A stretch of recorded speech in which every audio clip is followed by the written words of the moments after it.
Indo British advanced pain clinic, నొప్పి మాయం, surgery దూరం. For appointments 9155515563. ఫస్ట్ టైం కదా బిక్నీ వేసుకోవడం? Yes. ఎందుకు ట్రై చేయాలనిపించింది మీకు? ట్రై చేయాలని కాదు, నిజం చెప్పాలంటే ఇప్పుడు దాకా నువ్వే అంటున్నావు నన్ను యాక్సెప్ట్ చేయట్లేదు, బాయ్ ఫ్రెండ్స్ యాక్సెప్ట్ చేయట్లేదు, నిజం చెప్పాలంటే నేను 5 ఏళ్ల క్రితం ఇదే సినిమా ఐస్ క్రీమ్ సినిమాలో షార్ట్స్ వేసుకుని ఆ షార్ట్స్ తీసినందుకు షార్ట్స్ తీయడం అంటే చూపి నీకెందుకు చూసావా ఇలాంటి ఆడియన్స్ కోసమే వాళ్ళని షార్ట్స్ పెట్టింది. ఎనీవే, సో నేను యాక్చువల్లీ ఎప్పుడు ఎక్స్పోజ్ చేద్దామనో, ఎక్స్పోజ్ చేస్తే నాకు డబ్బులు వస్తాయి, రోల్స్ వస్తాయి, లేకపోతే నేను ఒక లెవెల్కి వెళ్ళిపోతాను ఎక్స్పోజ్ చేస్తే అని ఎప్పుడు చేయలేదు. నేను ఎప్పుడు నాకు నచ్చింది పని డబ్బుల కోసం అనే థాట్ లో తప్ప ఎప్పుడు ఇంకా ఐ డెంట్ థింక్ బియాండ్. ఇవన్నీ తర్వాత నేను ట్రావెల్ చేసా, నేను థైలాండ్ లో ఉన్నా, నాకు ఫైనలీ బికినీలో నేను కంఫర్టబుల్ అయ్యా. తెలుగు అమ్మాయిని అయ్యుండి షార్ట్స్ వేసుకోవడానికి సిగ్గుపడదాన్ని. There was a time where I used to feel shy. ఎందుకంటే ఇండియాలో మన షార్ట్స్ వేసుకుని బయటకు వెళ్తే అంత కంఫర్టబుల్ ఉండదు. అదే నువ్వు చుట్టుపక్కల నీ అందరూ 100 మంది బికినీలు వేసుకుని తిరుగుతుంటే నువ్వు కంఫర్టబుల్ ఫీల్ అవుతావు. ఎగ్జాక్ట్లీ. సో 5 ఏళ్ళ 6 ఏళ్ల క్రితం ఫస్ట్ టైం నేను బికినీ వేసుకున్నాను శివ. మాల్దీవ్స్ లో వేసుకున్నాను, థైలాండ్ లో వేసుకున్నాను. నాకే ఒక తెలుగు అమ్మాయిగా అలాంటి బాడీ ఉండడం, నేను బికినీలో అందంగా ఉండడం ఫైనల్లీ యాక్సెప్ట్ చేశాను నన్ను నేను. ఇప్పుడు ఏంటి 33 ఏళ్ళు నాకు, అండ్ ఇప్పుడు ఆల్రెడీ నాకు నన్ను అనాల్సినవన్నీ అనుకున్నారు, వాట్ ఎవర్ ఈస్ ఫైన్. ఇప్పుడు ఏంటంటే నా బాడీ నాకు నచ్చుతుంది. I want to expose because I look fit. 5 ఏళ్ల క్రితం ఐ వాజంట్. 5 ఏళ్ల క్రితం నన్ను బికినీ వేసుకోమంటే నేను వేసుకునేదాన్ని కాదు. ఇప్పుడు నేను కష్టపడ్డాను, జిమ్కి వెళ్ళాను, నా బాడీ కత్తిలాగుంది, అన్ని నాకు తెలుసు. ఇప్పుడు this is the time to wear it. ఇవన్నీ కాకుండా I might never wear it again. ఇంకా నేను మళ్ళీ ఇదే జోన్ లోకి వెళ్ళిపోయి ఎక్స్పోజింగ్ చేస్తానని కూడా అనట్లేదు. నాకు ఒక ఆపర్చునిటీ వచ్చినప్పుడు యాజ్ అన్ యాక్టర్, నేను ఇది వేసుకోవాలని వేసుకోలేదు, నా సరదా కోసం వేసుకోలేదు, బికినీ వేసుకుని ఇన్స్టాగ్రామ్ లో ఫోటోలు పెట్టలేదు. నేను ఒక షోలో when it was necessary, it's a hot scene, okay, one hot scene. నేను కిస్సింగ్ సీన్ కూడా చేశాను దీనికి. సో నా previous boy friend what ever, నా ప్రీవియస్ లైఫ్ లో ఉన్న వాళ్ళు నన్ను ఏది చేయొద్దు చెయ్యి అని ఎప్పుడేం చెప్పలేదు. దెన్ నన్ను నమ్మారు. ఇప్పుడు ఈ first time whoever I'm dating, వాడికి నేను ఎవరో తెలియదు, అండ్ వాడికి అసలు తెలుగు ఇండస్ట్రీ తెలీదు, నేను ఎవరో తెలీదు, ఈస్ ఫ్రమ్ బాంబే. వాడికి నన్ను ఇన్నసెంట్ చిన్న పిల్లలా చూసాడు. సడన్ గా నేను బికినీ వేసుకుంటున్నా అనగానే వాడికి ఓ షిట్ అదేంటిది, అది నేను ఇన్నసెంట్ అనుకున్నాను కదా అని. నేను ఇన్నసెంట్ అని నీకు చెప్పలేదు కదా. First of all kissing scenes చేశాను, రామ్ గోపాల్ వర్మతో సినిమా చేశాను, నాకు ఆల్రెడీ వరల్డ్ గురించి లైఫ్ గురించి తెలుసు. నేను బికినీ వేసుకుని రోజు ఇన్స్టాగ్రామ్ లో ఫోటోలు పెట్టి అబ్బాయిల్ని అట్రాక్ట్ చేస్తుంటే నేను ఎవరో మీకు తెలిసిపోతుంది నా ఇన్స్టాగ్రామ్ చూస్తే. ఒక మనిషి ఏంటనేది చూసి జడ్జ్ చేయగలుగుతారు, పబ్లిక్ ప్రొఫైల్ చూస్తే తెలిసిపోతుంది. నేను అట్రాక్ట్ చేయడానికి వేసుకోవట్లేదు. అలా అని యాజ్ అన్ యాక్టర్ నాకు ఒక సీన్ చేయాల్సి వచ్చినప్పుడు నేను చెయ్యాలి. ఇప్పుడు ప్రతి సినిమాలో అబ్బాయిల బాడీ చూపిస్తున్నారు, పెద్ద హీరో నుంచి కింద హీరో వరకు అందరూ. ఇప్పుడు ఎవరికి ప్రాబ్లం లేదు, ఎవడెవరిని అన్నా యాబ్స్ అన్నా అనుకుంటా, అదే యాబ్స్ కదా. I'm also an actor, I also worked hard, I also went to the gym. నేను చూపిస్తుంటే అనలేరు. అబ్బాయిల బాడీకి అమ్మాయిల బాడీకి కనిపించేది ఏంటంటే డిసిప్లిన్. వాళ్ళు ఎంత బాగా వర్కౌట్ చేస్తున్నారు, ఏం తింటున్నారు. చాలా మందికి న్యాచురల్ గా ఉంటుంది, నాకు న్యాచురల్ గా లేదు. నేను కష్టపడి ఇన్ని సంవత్సరాలకి 33 ఏళ్ళకి I'm comfortable now and I'm very happily wearing it. But I'm again still judged. ఇప్పటికీ ఎక్కడికి వెళ్ళినా బికిని బికిని అంటారే. ఇంత జీవితంలో ఇంత ముందుకు వచ్చాక మీరు ఇంకా బికిని దగ్గర ఉన్నారా అనిపిస్తుంది. అంటే అది కావాలని పాయింట్ అవుట్ చేసినట్ట. ఎందుకంటే ఈ జనరేషన్ లో బికిని అనేది కామన్.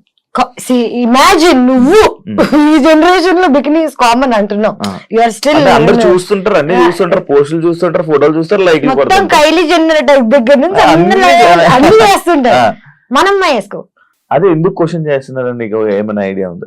ఐ థింక్ ఫస్ట్ ఒకటి ఏంటంటే యానిమల్ ఇన్స్టింక్ట్ ఏంటంటే మగాళ్ళకి ఆడవాళ్ళని ప్రొటెక్ట్ చేయాలనే ఇది ఉంటది. మగాళ్ళ పని ఏంటి, అమ్మాయిని ప్రొటెక్ట్ చేయడం, అమ్మాయిల పని ఏంటి నర్చర్ చేయడం, అబ్బాయిని హ్యాపీగా ఉంచడం. ఇది మన పొజిషన్. ఇప్పుడు ఏంటంటే చిన్నప్పటి నుంచి నేను అబ్బాయి అమ్మాయి రోల్ నా లైఫ్ లో నేనే ప్లే చేస్తున్నా. రెండు, నేనే హస్బెండ్ నేనే వైఫ్ టైప్ లో ఉన్నాను చిన్నప్పటి నుంచి. సడన్ గా ఒక అబ్బాయి వచ్చి నువ్వు అన్ని వదిలే అంత మనీ నేను చూసుకుంటా అంటే నాకు ఆ నమ్మకం రావాలి కదా ఫస్ట్ ఆఫ్ ఆల్. ఇంకోటి really don't want wear bikini ever again. I don't want అంటే నా ఇంటెన్షన్ కాదు, నేను రోజు వెళ్ళి నా ఇంటెన్షన్ కాదు బికినీ వేసుకోవడం. And this is probably the only time I will be wearing a bikini. And I see నా 2 కిస్ సీన్స్ ఉంటాయి, కమిట్మెంట్ లో ఒకటి ఉంటుంది, అది ఎవరు చూడలేదు, సినిమా సరిగ్గా రాలేదు బయటకు కాబట్టి. అండ్ దానికి I had to call a friend of mine and I made sure I'm not kissing some random guy. And my friend, whoever this guy was, getting married at that point of time. Na chudra neeto aithe I can comfortably do it, నాకు తెలుసు you won't take it in a wrong way type లో explain చేసి నేను ఏది చేస్తున్నా నేను comfortable గా ఉన్నానా లేదా అనేది మోస్ట్ ఇంపార్టెంట్. నేనే అన్కంఫర్టబుల్ గా ఉంటా కిస్సింగ్ సీన్స్ లో కానీ ఎక్స్పోజింగ్ సీన్స్ లో కానీ, ఎందుకంటే షూట్ చేసేటప్పుడు మన సెట్ లో or whatever they are not used to this. అందరు ఇట్లా ఒక బోన్ లో యానిమల్ ని చూస్తుంటారు. ఓకే, కంఫర్టబుల్ గా లేని నన్ను మళ్ళీ నువ్వు జడ్జ్ చేస్తే నాకెంత బాధగా ఉంటుంది చెప్పు. నేనే కంఫర్టబుల్ గా లేను, నాకు నచ్చ చెప్పేవాళ్ళు లేరు, సర్లే పాపం పర్లేదు అనేవాళ్ళు లేడు. మళ్ళీ ఇవన్నీ తట్టుకున్న నాకు జడ్జిమెంట్ కూడా మళ్ళీ లాస్ట్. డైరెక్ట్ గా ఉంటదా ఇవన్నీ డైరెక్ట్ గా ఉంటదా అంటే ఫస్ట్ 10 days నుంచి ప్రిపేర్ చేస్తారు. ఓకే, నేను ఇప్పుడు నీకు షేక్ హ్యాండ్ ఇస్తున్నాను, ఓకే 10 times ఇస్తాను, 5 times ఇస్తాను, దాని తర్వాత you want it's just see ఇది ఇది ఇది. And I tell you what, చూసే వాళ్ళకి పాపం కష్టంగా ఉంటదేమో చూడడం, బికాజ్ అందరికి కిస్సింగ్ అన్నా లేకపోతే నేకెడ్ న్యూడిటీ అన్నా ఇట్స్ వెరీ మనకేంటో తెలియదు. నాకు ఐ డోంట్ అండర్స్టాండ్ దిస్. మనందరం సెక్స్ నుంచి పుట్టిన వాళ్ళమే, ఓకే, సెక్స్ లేకుండా లైఫ్ లేదు. బాడీస్ మనందరం బట్టలు వేసుకుని పుట్టలేదు, బట్టలు లేకుండానే పుట్టాం. కానీ మనం నేకెడ్ అవ్వడానికి ఇక్కడ నుంచి అయినా ఎందుకు అంత జడ్జ్మెంట్ అనేది నాకు ఇప్పటికీ అర్థం. As an India, as a collective country, మనం చిన్నప్పటి నుంచి ఏది చూడలేదు, ఎక్స్పోజర్ లేదు. మనం కిసింగ్ సీన్స్ అంటే పేరెంట్స్ కళ్ళు మూసేసేవాళ్ళు, గుర్తుందా? కుతూహలం ఉండేది మనకి బాగా. సో చిన్నప్పటి నుంచి ఏదైనా అలవాటు చేసేసారు అనుకో. ఫర్ ఎగ్జాంపుల్ ఇదే నేను చిన్నప్పటి నుంచి యుఎస్ లో పెరిగితే నా పేరెంట్స్ నన్ను బికినీ వేసుకొని ఇచ్చేవాళ్ళు, నేను షోలో వేసుకున్నా, నాకు పెద్ద జడ్జ్మెంట్ ఉండేది కాదు. ప్లేస్ కూడా ఇంపార్టెంట్ ఫర్ వాట్ ఎవర్. నేను ఇక్కడికి వచ్చి నేను అమెరికన్ లో ఉంటానంటే కుదరదు కదా. ఇప్పుడు జనరేషన్ నేను ఇప్పుడు ఇదే బికినీ వేసుకుని ఇక్కడికి వచ్చాను అనుకో, మీరు అందరూ ఎంత ఆక్వర్డ్ ఉంటారు చెప్పు. Time and place is also very important to do things అనేది ఐ బిలీవ్. ఏంటరా బాబు, ఒక బికినీ వేసుకున్నందుకు ఒక ప్రేమ పోతుందని, లేకపోతే ఇంత అంటే నాకు ఆల్రెడీ బ్యాడ్ నేమ్ ఉంది కదా ఇంకే వస్తుంది అనుకునే టైంలో అందరు మళ్ళీ దే ఆర్ బోల్డ్ బోల్డ్ బోల్డ్ అంటున్నారు. నాకు ఏ బోల్డ్ అర్థం కావట్లేదు. Very like normal. 100%. అంటే I feel so, I don't know మారుతుంది అనుకుంటున్నా. బ్యాడ్ నేమ్ ఉందో లేదో తెలీదు, ఉంటే ఓకే, లేకపోయినా ఓకే, మారినా ఓకే, మారకపోయినా ఓకే. పిచ్ లైట్ అంటే నా కంట్రోల్లో ఉందా? నేను ఈ రోజు వెళ్ళి నమస్కారం అండి, నా పేరు తేజస్వి, వెంటనే చీర కట్టేసుకుని బట్ పెట్టేసుకుని బిహేవ్ చేసి దొంగ ఉండి అంటారు ఫస్ట్. నేను యాక్టింగ్ బయట చేయండి శివ. 2017 లో తేజు 2017 అంటే బిగ్ బాస్ స్టెప్ తీసుకోవడమే చాలా తప్పు. దాని తర్వాత సినిమా ఆఫర్స్ అన్ని ఆగిపోవడం కానీ, తన కెరీర్ కు ఒక లాంగ్ గ్యాప్ రావడానికి రీజన్ అదే అని అంటే యాక్సెప్ట్ చేస్తావా? నేను కెరీర్ కి బాగా గ్యాప్ రావడానికి కారణం బిగ్ బాస్ నుంచి నాకు వచ్చిన ప్రెషర్. నేను సినిమాలు ఆఫర్స్ రాకపోవడం కాదు, నేనే అందరికి ఫోన్ చేసి నేను సినిమాలు మానేసా, నేను ఇంకా యాక్టింగ్ చేయను, నేను ఇలాంటి కథలన్నీ పడ్డాను. First of all Bigg Boss అయిన వెంటనే already bad name or whatever that ఉన్న టైంలో 2 years I didn't work. Bigg Boss నుంచి వచ్చిన డబ్బులతో సర్వైవ్ అయ్యాను. తప్పది, తప్పు ఫర్ వాట్, నాట్ బికాస్ జనాల గురించి అలాగా, కానీ నా మెంటల్ స్టేట్ అనేది ఎవరికి అర్థం కాదా అనేది నా ఒక ఏంటంటే, అమ్మాయిగా సర్వైవ్ అయ్యి ఇక్కడికి వచ్చి బిగ్ బాస్ లో అన్ని మాటలు పడి బయటకు వచ్చేసిన తర్వాత ఇమ్మీడియట్ గా నేను అన్ని మర్చిపోయి వేరే సినిమాలు చేసేసి నార్మల్ అయిపోతున్నాను ఎలా అనుకుంటారు. Bigg Boss is a heavy psychological experience. Support ఉండాలి మనకి లైఫ్ లో, బయటకు వచ్చి ఇలాంటివి తట్టుకోవాలంటే. నువ్వు ఒక్కసారి వెళ్ళావా ఇప్పటికి? ఎలాగుండింది నీకు? మరి అలాంటిది బయటకు వచ్చేసరికి నేను ప్రేమిస్తున్న అబ్బాయి అన్ని మొత్తం పెంట్ అయిపోయి, I was going to get married, marriage cancel అయిపోయి ఇండియా నుంచి బయటకు వెళ్ళిపోయి ఏమైపోయిందంటే ఇదే నేనేం చేయను నాకు బా అనే టైప్ లో వెళ్ళిపోయాను. ఓకేం వద్దు నేను వెళ్ళిపోతాను అనే టైప్ లో వెళ్ళాను. That was probably my peak. Situation. And ఆ పీక్ నేను యూజ్ చేసుకోలేదని అందరూ అనుకుంటారు, but maybe there is another peak. మొన్న ఒక డైలాగ్ చెప్పారు, విద్యవలేదా, పిచ్ పీక్స్ అని పోయి పిచ్ పూక్స్.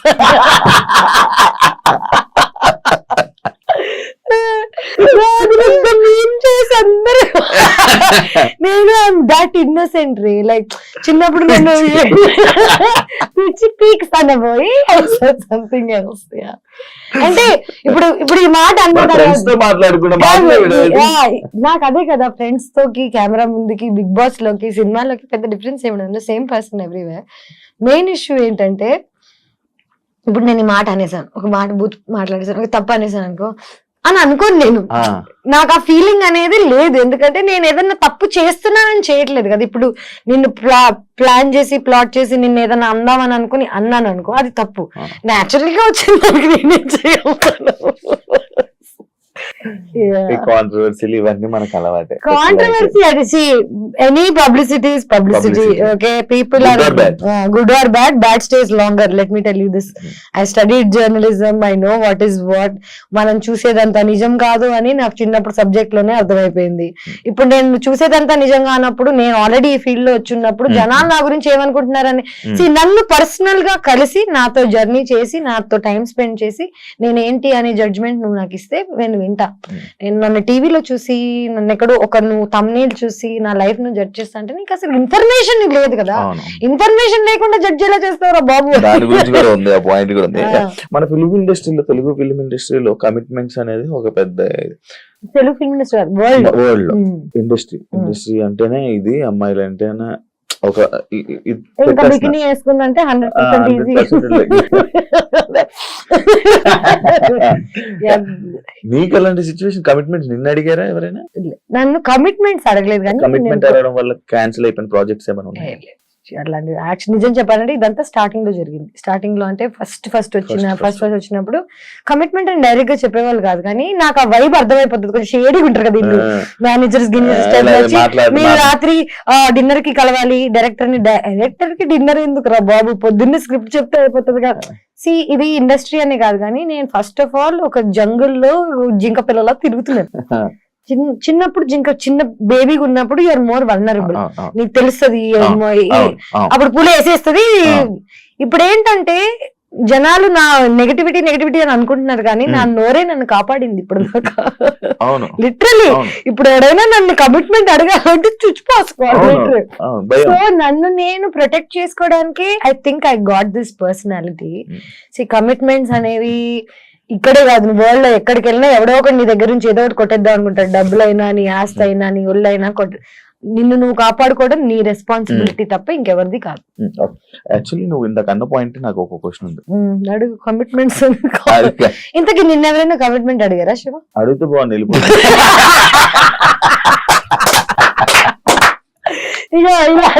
ఇలాంటి వాళ్ళ వల్ల మా పేరు నా ఫేవరెట్ శివ. నేను ఇట్లాంటి చెత్త మాట్లాడుకుని నవ్వుకుంటుండే వాళ్ళం. బికాస్ అసలు వేసారా చూసారు, లైవ్ చూడలేం కదా మనం చూడలేం, పోయింది కదా, వెళ్ళిపోయింది కదా, అందుకే లైవ్ అన్నారు దాన్ని. నువ్వు చేసేది రైట్ అని నీకు తెలుసు, కానీ నువ్వు చేసేది తప్పు అని నీకు ఎవరైనా చెప్తే తీసుకుంటా? చెప్తావు, సరే 100 మంది చెప్తారు రోజు వచ్చి నువ్వు రైట్ రాంగ్ అని. చేసి చూపి పని నేర్పించు. నువ్వు చెప్పడం చాలా ఈజీ. నీకు ఈ షర్ట్ బాగాలేదు, నువ్వు ఇంకేదైనా వేరే కలర్స్ ట్రై చేయి, ఇట్లాంటివి చెప్తారు. ఏ షర్ట్ వేసుకోవాలో, ఎలాగుండాలో నువ్వు రోజు పని మానేసుకుని నాకు కూర్చో, నన్ను గైడ్ చేయి, లేకపోతే అన్ని మూసుకుని వెళ్ళిపో. నా ప్రాబ్లం ఏంటంటే ఒపీనియన్, జడ్జిమెంట్, అడ్వైస్, ఉచిత సలహాలు కాదు. రోజు పొద్దున్న లేస్తే అందరు నాకు నేను ఎలా బతకాలో, ఎలా మాట్లాడాలో, ఏం చేయాలో చెప్పేవాళ్ళే. నేను వాళ్ళందరి మాట వింటూ పోయాను అనుకో, నేను అనేది ఉండను. ఇవన్నీ కాకుండా నేను మారడానికి ట్రై చేశాను శివ, జనాల కోసము, ప్రేమ కోసము. జనాలు ఏమన్నారంటే సరే సినిమాలు వదిలే అంటే ఓకే వదిలేస్తా, ఇన్స్టాగ్రామ్ డిలీట్ చేయంటే ఓకే. ఇప్పటికీ నాకు నిజంగా అన్ని వర్కౌట్ అయితే నాకు యాక్ట్రెస్ గా కంటిన్యూ చేయాలని లేదు, నాకు ఇన్స్టాగ్రామ్ మీద ఉండాలని లేదు, బికినీ వేసుకోవాలని లేదు. నాకు కూడా ఒక సేఫ్ హోమ్ దొరికితే, ఒక సేఫ్ అమ్మ నాన్న హస్బెండ్ దొరికితే 100% నాకు ఉండాలని ఉంది. కానీ ఎక్కడ ఈ జమానాలో where are we finding anything like this? ఇవన్నీ కాకుండా నా సైడ్ ఆఫ్ ద స్టోరీ ఎవరికి తెలియనప్పుడు నాకు అడ్వైస్ ఎలాగిస్తారు? చిన్నప్పటి నుంచి నన్ను పెంచి పోనీ నన్ను పోషించి ఏదన్నా చేసి అడ్వైస్ ఇస్తే నేను తీసుకుంటా. రూపాయి ఇవ్వడు, అడ్వైస్ మాత్రం రోజు పొద్దున్న లేస్తే 1000 వస్తాయి. అడ్వైస్ బదులు జీపే చేయండి 1 రూపీ. తేజు ప్రాజెక్ట్స్ తక్కువ కానీ ఎంజాయ్మెంట్ ఎక్కువ. అంత డబ్బు ఎక్కడ, లగ్జరీ లైఫ్ ఎలా? డబ్బులు ఎక్కువ. ఒక్కసారి నా ఫోన్ ఇస్తాను, ఓకే? నా ఫోన్ తీసుకో, ఎంత ఉన్నాయో చూడు. లిటరలీ ఓపెన్ చేసి ఇస్తా. నేను నెలకి లిటరలీ ఎంజాయ్మెంట్ ఎక్కడి నుంచి వస్తుందో కూడా చెప్తా. నాకు బాగా బల్స్ ఫ్రెండ్స్ ఉన్నారు, ఓకే? వాళ్ళందరూ వెళ్తుంటే వాళ్ళతో పాటు వెళ్తా, కానీ నేను డబ్బులకి పెద్దగా ఖర్చు పెట్టాను. సెకండ్ థింగ్, నేను యాక్ట్రెస్ అయిపోయిన తర్వాత నన్ను జనాలు ఫ్రీగా పిలుస్తున్నారు. ఇప్పుడు ఏదైనా రెసార్ట్ కి వచ్చి షూట్ చేయ టైప్ లో అంటే కొలాబరేషన్. ఇదే కొలాబరేషన్ నేను మగాళ్ళతో కమిట్మెంట్స్ తో చేస్తుంటే ఇప్పటికి డబ్బులు సంపాదించేసి సెటిల్ అయిపోయింది. నేను car last year exact. So ఒక కారు కొనుక్కోవడానికి నాకు 15 ఏళ్ళు పట్టింది ఇండస్ట్రీలో. అంటే నేను ఎంత స్లోగా డబ్బులు సంపాదిస్తున్నాను అనేది జనాలకి తెలియాలి. స్లోగా కూడా కాకుండా ఇంకొక దూల ఫ్యాక్టర్ ఏంటంటే 5 లక్షలు సంపాదించాను అనుకో, ఇంకా సంపాదించడం ఆపేసి అది ఖర్చు పెట్టేదాకా తిరుగుతుంది. చిన్న పిల్ల మనస్తత్వం. ఓకే, నీకు ఇప్పుడు అర్జెంట్ గా 50,000 ఇచ్చారు అనుకో, నువ్వేం చేస్తావు? ఖర్చు పెడతాను. నేను ఫస్ట్ వెళ్ళిపోతే టికెట్ కొనుక్కొని ఎక్కడొక్కడికి వెళ్ళిపోయి ఎంజాయ్మెంట్ అనేది అందరు మీరు చూస్తున్నారు ఇన్స్టాగ్రామ్ లో తప్ప నా డైలీ లైఫ్ ఎవరు చూడు. 24 hours నా ఫుటేజ్ చూపించాను అనుకో చచ్చిపోతారు. సో నేను ఇంట్లోనే ఉంటా, 10 ఏళ్ల నుంచి ఒకే ఇంట్లో ఉంటున్నా, రెంట్లు కట్టుకుంటున్నా, గత 3 ఏళ్ల నుంచి కార్ లోన్ కట్టుకుంటున్నా, ట్రావెల్ చేస్తున్నా. ఏ అబ్బాయిని నా మీద రూపాయి ఖర్చు పెట్టనివ్వను, ఎందుకంటే ఖర్చు పెడితే వాళ్ళు మనల్ని నోన్ చేస్తాడనే భయం నాకు. సో ఎక్కడికి వెళ్ళినా ఖర్చు నేనే పెడతాను, ఫ్రెండ్స్ నుంచి బాయ్ ఫ్రెండ్ నుంచి అన్నిటి వరకు. సో నా దగ్గర డబ్బులు మిగిలవు, పని స్లోగా వస్తున్నా ఫాస్ట్ గా వస్తున్నా చేస్తున్నా, అందుకే వచ్చింది చేస్తున్నాను శివ. That's about it. నేను వెళ్ళి సార్ నమస్తే నాకు జాబ్ ఇస్తారా అని ఇది లేదు నాలో. అది కూడా రాంగ్ అయి ఉండొచ్చు. అబ్బాయిలో నీకు నచ్చని క్వాలిటీ ఏంటి? అమ్మాయిలు ఓపెన్ గా మాట్లాడితే వాళ్ళకి క్యారెక్టర్ లేదనుకోవడం, అమ్మాయిలు సైలెంట్ గా ఉంటే వాళ్ళు చాలా మంచోళ్ళు అనుకోవడం. అబ్బాయిలు పాపం వాళ్ళకి పెద్దగా ఇన్ఫర్మేషన్ లేదు. ఎవరైనా ఈజీ గోయింగ్ అమ్మాయి ఉందంటే అమ్మాయికి క్యారెక్టర్ లేదని ముందే అనుకుంటారు కదా. ఈ క్వాలిటీ అండ్ ఈ జడ్జ్మెంట్ నచ్చదు నాకు అబ్బాయిలలో. ప్రాబ్లం ఏంటంటే కొంచెం ఇట్లా వాళ్ళు అనుకున్న టైప్ లో ఉంటే then she's a nice girl, వాళ్ళు అనుకున్నట్టు లేకపోతే 100% షీఈ్ బ్యాడ్ క్యారెక్టర్ అనుకోవడం I think is a very bad judgement. Actual నువ్వు చెప్పింది ఇందాక ఇదే అనుకుంటా, మిస్టరీ ఆఫ్ మోక్ష ఐలాండ్ కదా. 4th ప్లేస్ వచ్చినావు. ఏది ఏ షోలో వచ్చావు నువ్వు? 4th place reality reigns of the అందులో కాదు రాణి అవ్వ, రియాలిటీ రాణి ఆఫ్ ద జంగిల్. అచ్చా, రియాలిటీ రాణి of the jungle. So basic గా నేను ఏమేం చేస్తున్నాను ఇవన్నీ పక్కన పెట్టేసి నా లైఫ్ లో మోస్ట్ ఎక్సైటింగ్ థింగ్ డిస్కవరీలో ఒక రియాలిటీ షో. దానికి నా రెజ్యూమ్ ఏంటనుకున్నావు? రియాలిటీ షో ఇంకేదైనా చేసి ఉండాలి. బిగ్ బాస్ చేశాను, 2 సార్లు బిగ్ బాస్ చేశాను, సూపర్ చేశాను. సో వాళ్ళకి ఏంటంటే డబ్బులు ఇవ్వనన్నారు, కాంపిటీషన్ అన్నారు. నాకు చిన్నప్పటి నుంచి కష్టపడి ఇప్పుడు ఈ ఏజ్ లో ఇంత టైం వచ్చిన తర్వాత ఫ్రీగా వెళ్ళి ఇన్ని రోజులు కష్టపడ్డాం అనేది నా ఫ్రెండ్స్ యూనో వాట్ ఎవరికి చెప్పలేదు. ఒక్క మనిషికి లైఫ్ లో ఇన్ఫార్మ్ చేయలేదు నేను ఈ షోకి వెళ్తున్నానని. వెళ్ళిపోయి గెలిచేద్దామని మొత్తం ఇంకా మెంటలీ ఫుల్ స్టేబుల్ అయిపోయినా. 20 లక్షలు గెలిస్తే ఒక 6 నెలలు పని చేయలేదు గ్యాస్ అనుకొని 3 steps కి ముందు ఆగిపోలేదు. చీటింగ్ చేశారు, నన్ను బ్యాక్ స్టెప్ చేశారు. ఒక అమ్మాయి మన ముగ్గురు వెళ్దాం ఫినాలేకి దీన్ని లేపేసి అంది, నన్ను లేపేసింది. సో రియాలిటీ రాణిలో అక్కడ కూడా చీటింగ్ జరిగింది నాకు పెద్ద. అంటే గేమ్ కోసం ఏదైనా చేయొచ్చు, దాన్ని చీటింగ్ అనకూడదు. సో నేను అర్థం చేసుకోగలిగాను, ఎందుకంటే నాకెంత అవసరమో ఆ అమ్మాయికి కూడా అంతే అవసరం ఉండుంటది. తను ఆ దారి ఎంచుకుంది. దానివల్ల ఏమైనా ఉపయోగపడిందని? ఉపయోగం అంటే తెలియదు. ఇప్పుడే రిలీజ్ అయింది షో, హిందీలో నా డెబ్యూ. అండ్ నాకు చాలా నచ్చింది యాక్చువల్లీ నిజం చెప్పాలంటే. అండ్ ఇక్కడ నేను బ్యాడ్ నేమ్ అని అనుకుంటున్నాను కదా, అక్కడ నేను చాలా ఇన్నోసెంట్. అవునా? అక్కడ అమ్మాయిలు ఒక్కొక్కడు ఎలా పెట్టాడు చూడు, అందరి అమ్మ అంటే నన్ను వాళ్ళ మధ్యలో నన్ను నేను చూసుకుంటే కానీ నాకు అర్థం కాలేదు that oh shit and actually very innocent అని. వాళ్ళందరూ బూతులు గీతులు తిట్లు బట్లు అంటే north Indian girls are so much ahead in life with their mind with their open. బాంబేలో ఉన్న వాళ్ళు ఆర్ వాట్ ఎవర్ ప్రోగ్రెసివ్ ఉంటారు అనమాట. అక్కడికి వెళ్ళి నేను ఇన్నోసెంట్ అయిపోయాను. నేను అనుకున్నా అరే అక్కడ నేనే పెద్ద చాపని, ఇక్కడ చిన్న కాదు. అది ఇక్కడ తీసుకురావాలని ఆలోచన వచ్చిందా నీకు? అది అలా నేను ఇక్కడ ఉండాలి, అక్కడ అలా నేను ఇక్కడ ఉండాలి, ఇక్కడ ఉండాలి, ఇక్కడ ఉండగలదు. ఇంత ప్లానింగ్ లేదు నాకు. అది లేకేనా? అంటే చూడు నా లైఫ్ జర్నీలో ఏవేవి ఆపర్చునిటీస్ వస్తున్నాయి నాకు, అవి దండం పెట్టుకుని తీసుకుని వెళ్ళి చేస్తున్నా.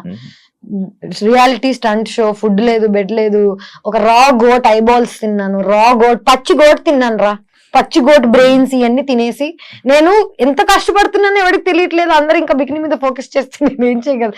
ఇవన్నీ చేశాను. ఇది ఈ 1 month లో మోక్ష ఐలాండ్ రిలీజ్ అయింది, అర్థమైంది అరుణ్ కుమార్ రిలీజ్ అయింది, reality Rani's of the jungle release అయింది.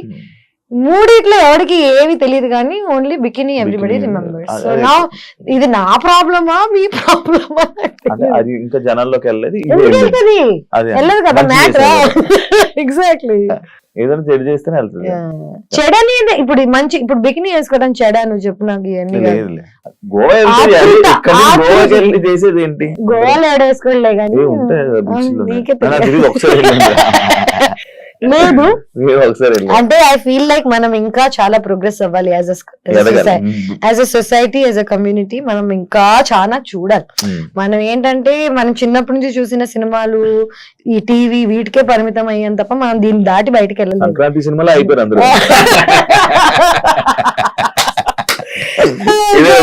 సంక్రాంతి రోజు రాత్రి ఐస్ క్రీమ్ కూడా తింటారు తెలుసు జాతరలోనే. అంటే నాకు I mean an age where right and wrong ఇవన్నీ కలిసిపోయాయి. మీరు నువ్వేమనుకుంటావు నీ ఇష్టం అనుకో, నాకేం పోతుంది చెప్పు నువ్వేమనుకుంటే. ముందేంటంటే నీ ఒపీనియన్ అందరి ఒపీనియన్ నాకు చాలా మ్యాటర్ అయ్యేది. ఇప్పుడు నేను ప్రేమిస్తున్న వాడి ఒపీనియన్ కూడా నాకు మ్యాటర్ అవ్వట్లేదు. వాడు నిజంగా ప్రేమించాడంటే హీ హ్యాస్ టు దీన్ని దాటి నన్ను ప్రేమించగలగాలి తప్ప నువ్వు జడ్జ్ చేస్తే చేసుకో మాని. నేను ఇప్పుడు ఎవరిని అందరినీ రిక్వెస్ట్ చేయట్లేదు నా లైఫ్ లో ఉండమని, నన్ను ప్రేమించమని, నన్ను నమ్మమని, లేకపోతే నన్ను చూడమని, సినిమాలలోకి వెళ్ళి నన్ను హైర్ చేసుకోమని ఎవరిని అడగట్లేదు. నా పని నేను నీట్ గా పొద్దున్న లేస్తా, నా ఫుడ్ నేనే వండుకుంటా, వర్కౌట్ చేస్తా, నిద్రపోతా నీట్ గా. అంటే ఒక మనిషిగా నేను ఏం చేయాలో నా సైడ్ నుంచి చేస్తున్నా. మిగతా లైఫ్ వాట్ ఎవర్ కమ్స్.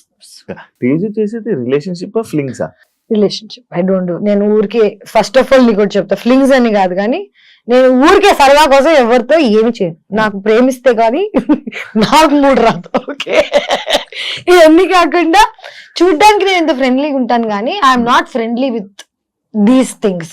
ఇంత ప్రోగ్రెసివ్ అయిన నేను ఇప్పటికీ ప్రేమ లేకపోతే నహి చల్తా. I only dated, I only had relationships, నేను ప్రేమలోనే ఇవన్నీ చేయగలుగుతా తప్ప డబ్బుల కోసం, పని కోసం, లేకపోతే సరదా కోసం, దొరవ కోసం చేయలేదు, ఎప్పుడు చేయను కూడా. అండ్ అందుకే ఇంత యంగ్ గా ఉంటాను చూడండి. యాక్చువల్ పేజు లైఫ్ మారిపోవడానికి మెయిన్ ఎక్కడ మారింది చెప్పు, పూర్తి కంప్లీట్ అయిపోయింది. ఇదే మొత్తం పూర్తిగా వెనకే. థంబ్నైల్స్, కామెంట్స్, తను చేసింది ఏం లేదు కానీ ఈ కామెంట్స్ థంబ్నైల్ వల్లే మారింది. నీ క్యారెక్టర్ మీద దెబ్బ అవడానికి రీజన్ థంబ్నైల్స్ ఏమో. అంటే నిజం చెప్పాలంటే థంబ్నైల్స్ ఇస్ అ కల్చర్. నా ప్రభాస్ ని కూడా వదలట్లేదు. ఎవరు ఫేమ్ తో పాటు తెలియని ఒక విషయం ఏంటంటే జనాలకి, నువ్వు ఫేమస్ అయినప్పుడు నీకు అంతే గుడ్ నేమ్, అంతే బ్యాడ్ నేమ్, అంతే వల్నరబుల్ అవుతావు. పబ్లిక్ ఇమేజ్ నువ్వు అయిపోయిన తర్వాత జనాలు think your there property. So వాళ్ళ ఇష్టం వచ్చిన నా థంబ్నైల్స్ నా లైఫ్ మార్చేసింది అని అంటున్నావు కదా. నా లైఫ్ కి ఏం చెడు చేయలేదు, ఏం మంచి చేయలేదు. Thumbnails is just one different Gossip. Space. జనాలకి నిజం చెప్తున్నా కదా, నేను రోజు పొద్దున్న లేసి ఎవరితోనైనా జీవితం గురించి మాట్లాడితే ఎవరికి ఇంట్రెస్ట్ ఉండదు. ఎవరో యాక్టర్ లైఫ్ లో ఏదో జరుగుతున్న టైప్ లో మాట్లాడామనుకో 100 మందికి వినాలని ఉంటది. ప్రాబ్లం ఏంటంటే I'm not in to gossip, I'm not in to this lower dimension shit, thumbnails ని, వీటిని, కమెంట్స్ ని నేను పట్టించుకుంటే ఒక్కొక్కడిని కాల్చి పారేస్తాను. లిటరల్లీ నేను పట్టించుకుంటే ఒక గన్ తీసుకొని కారెక్కి ఒక్కొక్కడి ఇల్లేటికి కానీ టు ఫర్గివ్ దెమ్, వాళ్ళని కూడా పాపం వీళ్ళకి ఏం తెలుసు పాపం గొర్రెలు టైప్ లో ఆలోచించి వదిలేస్తాను అనమాట.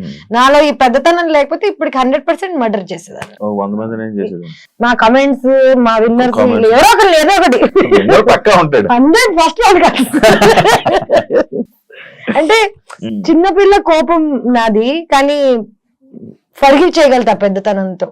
I can do both. ఆయన ఎందుకు ఫర్గివ్ చేయలేకపోయావు? చేస్తా ఆయన కనిపిస్తే మాట్లాడతాను. మేము బీబీ జోడి చేసాము. అవును, ఆయన్నే ఫర్గివ్ చేసాక ఇంక ఎవడేంటి. ఐఎమ్ వెరీ సి, ఎవరు నాకు వెన్నుపోటు పొడిచినా ఏం చేసినా జస్ట్ కట్ తీసేసి బయట పడేసి ఇట్స్ ఓకే రా ప్లీజ్, ఇంక మాట్లాడకెళ్ళి జస్ట్ గో. ప్రాబ్లం ఏంటంటే పొడిచి ఆడు కంప్లైంట్ చేస్తుంటారు, అది ప్రాబ్లం. పానీపూరి స్టోరీ ఏంటి? ఏంటో నీ అమ్మ నాకు పానీపూరి ఇష్టం అన్నానని చెప్పి దాని అడ్డమైన మీమ్లన్నీ చేసిస్తూ, చిన్నప్పుడు ఇంట్లోంచి పారిపోయిన కొత్తలో పానీపూరి తినేదాన్ని ఓన్లీ లంచ్ కి. డబ్బులు ఉండేవి కాదు, డాన్స్ నేర్పించేదాన్ని. హెచ్పిఎస్ కి డాన్స్ టీచర్ నేను. సెయింట్ ఫ్రాన్సిస్ లో చదువుకుంటున్నాను జర్నలిజం. కాలేజ్ లో లాస్ట్ 2 periods ఎగ్గొట్టి హెచ్పిఎస్ కి వెళ్ళి డాన్స్ నేర్పించేదాన్ని. లంచ్ టైమ్ లో అందరూ ఇంటి నుంచి లంచ్ లో గొడవ తెచ్చుకుంటే నాకు ఒక పానీపూరి బండి ఉండేది, టైం ఉండేది కాదు. వెళ్ళి 5-10 రూపీస్ పెట్టి ఫటాఫట్ 2.5 years ఓన్లీ పానీపూరి తిన్నా లంచ్ కి, లిటరలీ. అండ్ పొద్దున ఇడ్లీ తినేదాన్ని, ఇడ్లీ ఎక్కడ తినేదాన్నో పానీపూరి ఎక్కడ తినేదాన్నో, రాత్రికి ఒక కర్రీ పాయింట్ లో రోటీస్. సో నేను న్యూట్రిషన్ లేదు నాకు బాడీకి, బక్కగా అయిపోయాను. ట్యూబర్కులోసిస్ వచ్చింది నాకు, టీబీ వచ్చి I had to get in to surgery. అంటే న్యూట్రిషన్ లేకపోతే, ఫ్యామిలీ లేకపోతే మనం అసలు ఎంత వల్నరబుల్ అవుతాం అనేది, సిక్ అవుతాం అనేది తెలిసింది నాకు. అప్పుడు నేర్చుకున్నా నేను, హెల్త్ ఈజ్ వెల్త్. నిద్రలు లేకుండా, తిండి లేకుండా పని చేయడం మానేసా. That's my panipuri story. And panipuri నాకు ఏం గుర్తు చేస్తుంది చెప్పనా, నేను ఎక్కడి నుంచి వచ్చానో గుర్తు చేస్తుంది. ఇప్పటికీ పానీపూరి తింటే my favourite thing to do. నాకేంటంటే పానీపూరి తిన్న వెంటనే అంటే ఎంత ప్రాబ్లంలు ఉన్నాయి ఇప్పుడు, ఏ బాధలు ఉన్నాయి, ప్రశాంతంగా ఉంటది. ఇంకా నువ్వు పానీపూరి తినుకుంటే ఇక్కడ దాకా వస్తుంది అబ్బా. So it's very great feeling నిజం చెప్పాలి. Panipuri is a feeling. అయిపోయింది టైం, చాలు. నో మోటివ్, అదే నా లైఫ్. మోటివ్ ఉంటే నాకు తెలిసి చాలా బాగుండేదేమో. అందరు నీ గోల్ ఏంటి, నీ మోటివ్ ఏంటి, నువ్వు ఎలా బతుకుదాం అనుకుంటున్నావు, ఏం చేద్దాం అనుకుంటున్నావు, నాకు తెలియదు భయ్యా, నాకు తెలియదు. నేను రోజు పొద్దున్న లేసి ఈ రోజు ఇక్కడికి వెళ్ళాలి, ఇప్పుడు ఈ రోజు నా పొద్దున్న మోటివ్ ఏంటో తెలుసా, టైం కి నీ దగ్గరికి రావాలి, టైం కి ఇంకొక ఇంటర్వ్యూకి వెళ్ళాలి, నేను వీటన్నిటి మధ్యలో ఫుడ్ తినాలి. నా motive is very moment to moment. 10 ఏళ్ళకి నేను ఇప్పుడు ప్లాన్ చేసుకున్నా వర్కౌట్ అవుతుందా? తేజస్విలోని ట్రస్ట్, దానాల ధర్మాలు అలాంటి ఎక్స్పెక్ట్ చేయొచ్చా? అన్నాయా అవి? అవి ఎక్కువే, డబ్బులు లేవు సార్. నేను పబ్లిసిటీ కోసం చేయను కదా. ఇప్పుడు నా ఫ్రెండ్స్ కి ఎవరికైనా డబ్బులు అవసరం ఉన్నా, 10 ఏళ్ల నుంచి ఎవరికి ఏం అవసరం ఉన్నా ఐ గివ్. అండ్ ఒక్కసారి అడగను కూడా దేనికి ఏంటి అని. కానీ నాకు అవసరం ఉన్నా I have the same, like that's the kind of relationship I have. Problem ఏంటంటే నేను చేసినవి ఫోటోలు తీసి నేను వీళ్ళకి ఇది చేస్తున్నా వాళ్ళకి అది చేస్తున్నా అని చెప్తే ఆ చేసిన దానికి వాల్యూ పోతుందని నా ఫీలింగ్. ఇప్పుడు నేను ఒక ట్రస్ట్ కి డబ్బులు ఇస్తాను, వీకేర్ అని ఒక ఆర్గనైజేషన్ ఉంది, నేను వాళ్ళతోనే ఉండేదాన్ని చిన్నప్పుడు. ఇప్పుడు వాళ్ళకి తిరిగి నేను చేస్తున్నా చేయకపోయినా ఆర్ వాట్ ఎవర్, చేస్తున్నందుకు ఒక మాట వస్తుంది, చేయనందుకు ఒక మాట వస్తుంది. మనం చేసే మంచి సైలెంట్ గా ఉండాలి, అండ్ చెడు లౌడ్గున్నా నాకేం ప్రాబ్లం లేదు. So it's fine. 2024 లో తేజుకి మొత్తం ఇన్స్టా కొలాబరేషన్ లోనే డబ్బులు ఎక్కువ వచ్చాయి. 100%. నా జీవితం అంతా 30 lakhs వచ్చింటాయి ఈజీగా. బిగ్ బాస్ లో తెలుసు 30 lakhs వచ్చాయి. అంటే నెలకి నేను 3 పోస్టులు అనుకో, 10 నెలలు అనుకో, 10వ నెలలో ఉన్నావా ఇప్పుడు, 3 పోస్టులు అనుకో. అంటే దీని 30 lakhs నా ఎంటైర్ ఎర్నింగ్స్ చెప్తున్నా, ఉట్టి ఇన్స్టాగ్రామ్ కాదు. బట్ నిజం చెప్పాలంటే that's the least I earned in a year. Bigg Boss కి వెళ్ళినప్పుడు దానికన్నా ముందు ఒక 5 ఏళ్ల క్రితం నేను ఇయర్లీ 50 lakhs సంపాదించేదాన్ని. అప్పట్లో కోవిడ్ కి ముందు డబ్బులు ఎక్కువ ఇచ్చేవాళ్ళు యాక్టింగ్ కి కానీ ఆర్ వాట్ ఎవర్. ఇప్పుడు ఏమైపోయిందంటే ఇన్ఫ్లుయెన్సర్స్ ఎక్కువ ఎక్కువ అయిపోయారు, 5,000కి 10 మంది చేస్తున్నారు, అవును. నా దగ్గరికి ఎందుకు రావాలి? సో నన్ను I had to come down to my prices, నేను మళ్ళీ తక్కువకి పని చేస్తాను. సో తక్కువకి పని చేయడం స్టార్ట్ చేశాక ఎక్కువ మంది అప్రోచ్ అవ్వడం స్టార్ట్ చేస్తారు. సో సోషల్ మీడియా నాది 8 years నుంచి 1.1 million ఉంది. నేను రూపాయి ఖర్చు పెట్టలేదు, అట్రాక్ట్ చేయలేదు జనాన్ని, ఏమీ చేయలేదు. నా నిజాయితీగా నేను అలాగున్నాను. నీకు గుర్తుందా ఆ లైక్లు పడేటప్పుడు నేను ఇక్కడ చెప్పాను, మనకు పడాల్సిన లైక్లు మనకు వచ్చేస్తారా గుర్తు పెట్టుకొని లైక్లు అదొక్కటి బిలీవ్ చేస్తాను నేను. మన పేరు మీద రాసున్న డబ్బు, అబ్బాయి, ప్రేమ, బాధ అన్ని మనకు వస్తాయి. ఆపలే ఆ లైక్ స్టార్స్ కి మన ఇద్దరం క్యాపిటల్ లోకి వెళ్ళి నేను లేపింది. నువ్వేనా? నేను కాదు, అదేం లేపింది కదండి, ఏడ్చుకుని వెళ్ళిపో. గుర్తులేదు నువ్వు విషయం పెట్టి అన్నట్టు. నాకేంటో బిగ్ బాస్ లో the worst thing about life is good memories you won't remember. So నా గురించి ఎంత గుడ్ ఉంది కాబట్టి సో లైఫ్ లో నేను ఎంత గుడ్ న్యూస్, ఎంత నన్ను ఎంజాయ్ చేసిన జనాలు, లైక్ నేను మాట్లాడేది ఎంత క్యూట్ గా ఉన్నా ఎవ్వడికి గుర్తుండవు. బ్యాడ్ థింగ్స్ ఏమైనా ఉన్నాయి అనుకో, 10 ఏళ్ల క్రితం అయినా నీకు ఐస్ క్రీమ్ గుర్తుంది, బిగ్ బాస్ గుర్తుంది, ఎందుకు గుర్తుంటాయి? నేను అలా చూసారు ఆడియన్స్, అలా చూసేయడం వల్ల, నేను అలా తీసేసుకోవడం వల్ల, అదే మెయిన్ వెళ్ళిపోవడం వల్ల. ఇప్పుడు నన్ను చూసారు, నన్ను అన్నారు, ఇప్పుడు 100 మంది చూస్తున్నారు, వాళ్ళని అంటున్నారు. జనాల పనే అండం, మన పని వినడం, దాన్ని వదిలి పారా దబ్బడం. ఇది కూడా ఫ్లో ఇంకేదైనా వాడేస్తుందేమో అనుకున్నా. అంటే నేను తెలుగులో ఎక్కువ మాట్లాడను ఎవ్రీ డేస్. సినిమాలు బెస్ట్, వెబ్ సిరీస్ బెస్ట్? పని బెస్ట్. రోజు పని చేసి సినిమా అయితే ఏంటి, ఇన్స్టాగ్రామ్ అయితే ఏంటి, యూట్యూబ్ అయితే ఏంటి, ఇంటర్వ్యూస్ అయితే ఏంటి, పొద్దున్న లేసి నువ్వు పని చేస్తున్నావు అంటే అది బెస్ట్. ఓకే, తేజుకి సెల్ఫ్ సాటిస్ఫాక్షన్ అదే వర్క్. నా సెల్ఫ్ సాటిస్ఫాక్షన్ ఏంటో చెప్పనా? నాకు నచ్చింది, నేను ఇబ్బంది పడకుండా, ఎవరిని ఇబ్బంది పెట్టకుండా బతుకుతున్నా, అదే నా సెల్ఫ్ సాటిస్ఫాక్షన్. ఈ మధ్య పార్టీస్ లో కనిపించట్లేదు, పార్టీస్ కి వెళ్ళకపోవడం కారణం ఏమైనా బలమైన? తెలియట్లేదు నీకు కారణం. బేసిక్ గా first 2 years ago gym start చేశా. నేను జిమ్ కి వెళ్ళక ముందు మందు, పార్టీస్, బయటకు వెళ్ళేదాన్ని, చిల్ చేసేదాన్ని, ఇష్టం వచ్చినట్టు తినేదాన్ని. సో హెల్త్ ప్రయారిటీ అయిపోయిన తర్వాత మందు లైఫ్ లోంచి వెళ్ళిపోయింది. ఇవన్నీ కాకుండా ఈ మధ్య కాలంలో పాపం నా ఫ్రెండ్స్, మేము, మన గవర్నమెంట్స్ మారడం వల్ల ఏమవుతుందంటే, మేము ఉండడం వల్ల జనం అన్కంఫర్టబుల్ గా తప్ప కంఫర్టబుల్ గా లేదు, మాకే కంఫర్టబుల్ గా లేదు. సో బయటకు వెళ్ళి అన్కంఫర్టబుల్ గా ఫీల్ అయ్యే కన్నా ఇంట్లో 2 drinks తాగేసి ఫ్రెండ్స్ తో చిల్ చేసి పడుకోవడం is a better, house parties is the better scene అని నాకు అనిపించింది. ఇవన్నీ కాకుండా ఇంకెన్ని రోజులు వెళ్తాం హైదరాబాద్ లో బయటికి, చిన్నప్పటి నుంచి వెళ్తానే ఉన్నాం కదా. ఇప్పుడు బయటకు వెళ్తాను, కానీ ఇండియా బయటకు వెళ్ళినప్పుడు వెళ్తాను అంతే. ఎవరికి భయపడతావు? ఎవరికి భయపడను యాక్చువల్లీ, అదే ప్రాబ్లం. అంటే దేవుడికి కూడా భయపడను, ఎందుకంటే తప్పు చేయట్లేదు కాబట్టి నీకు భయం ఉండదు. దొంగోడికి పోలీస్ అంటే భయం ఉంటది, పాపం చేసేవాడికి దేవుడు అంటే భయం ఉంటది. నాకు ఏది లేదంటే నేనేం చేయట్లేదు బ్రో. Thank you Teju.